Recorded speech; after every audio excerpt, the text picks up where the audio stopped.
اور جب عرب نے بھی بالکل اسی طرح سے اللہ کے قرآن یعنی اللہ کے پیغام کو پیٹھ دکھائی تو ان سے دنیا کی خلافت کو چھین کر سلطنت عثمانیہ کے حوالے کر دی گئی۔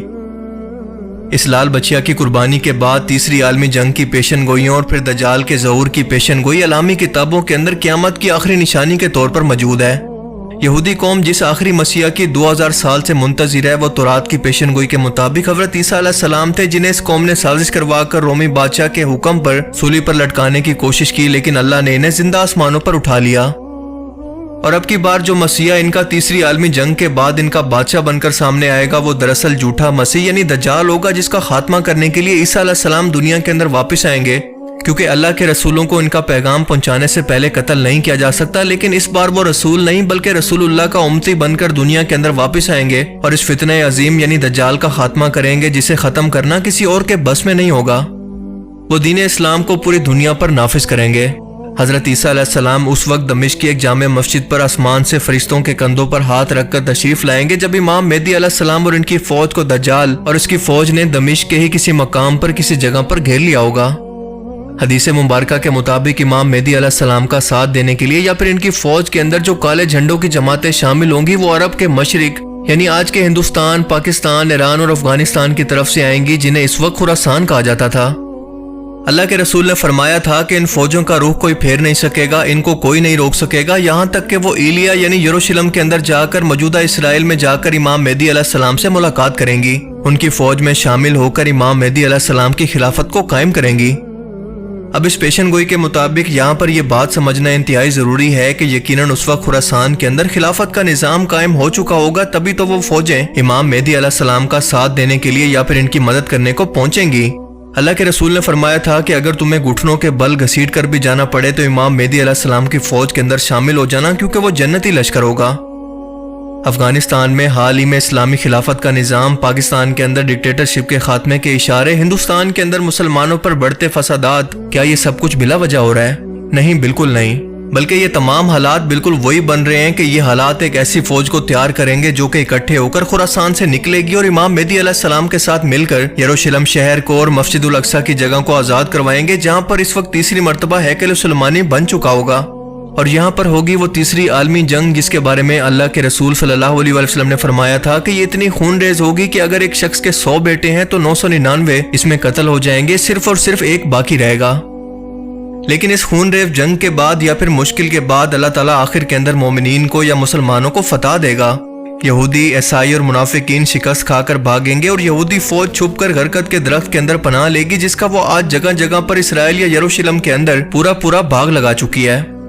اس تیسری عالمی جنگ کی فتح کے بعد اور دجال کے قتل کے بعد حضرت عیسیٰ علیہ السلام پوری دنیا پر ایک ہی حکومت کو نافذ کریں گے۔ اس وقت پوری دنیا کے اندر صرف ایک ہی دین ہوگا یعنی دین اسلام، اور اس کے بعد قیامت کا آغاز ہوگا۔ اب آپ خود اندازہ لگائیں کہ ہم اینڈ ٹائمز یعنی قیامت کے کتنا قریب پہنچ چکے ہیں۔ یہ فکر کی بات نہیں بلکہ خوشی کی خبر ہے، کیونکہ ہم نے اپنی زندگی کے اندر ان پیشن گوئیوں کو پورا ہوتے ہوئے اپنی آنکھوں سے دیکھ لیا۔ ہمارے پاس سوچنے کے لیے ابھی بہت وقت ہے کہ ہم اپنی آخرت کی فکر کریں، اللہ تعالیٰ کو راضی کریں، اور اس جنگ کے بعد ایک لمبا امن و سکون کا دور بھی آنے والا ہے۔ ہم انسان چاہیں یا نہ چاہیں ہمیں موت تو ویسے بھی ایک نہ ایک دن آنی ہے، تو کیوں نہ ہم ان خوش نصیب لوگوں کے اندر شامل ہو کر ہمیشہ کی جنت کا سودا کریں، جو امام مہدی علیہ السلام کے ساتھی اور رسول اللہ صلی اللہ علیہ وسلم کے فرمان کے مطابق جنتی گروہ کے اندر شامل ہوں گے، جنہیں آپ نے خود جنت کی بشارت دی۔ اللہ تعالیٰ ہمیں سمجھنے کی اور نیک عمل کرنے کی توفیق عطا فرمائے، آمین۔ باقی آپ لوگ اس بارے میں کیا سوچتے ہیں، اپنی قیمتی رائے کا اظہار کمنٹ سیکشن میں ضرور کریں۔ Thanks for watching this video.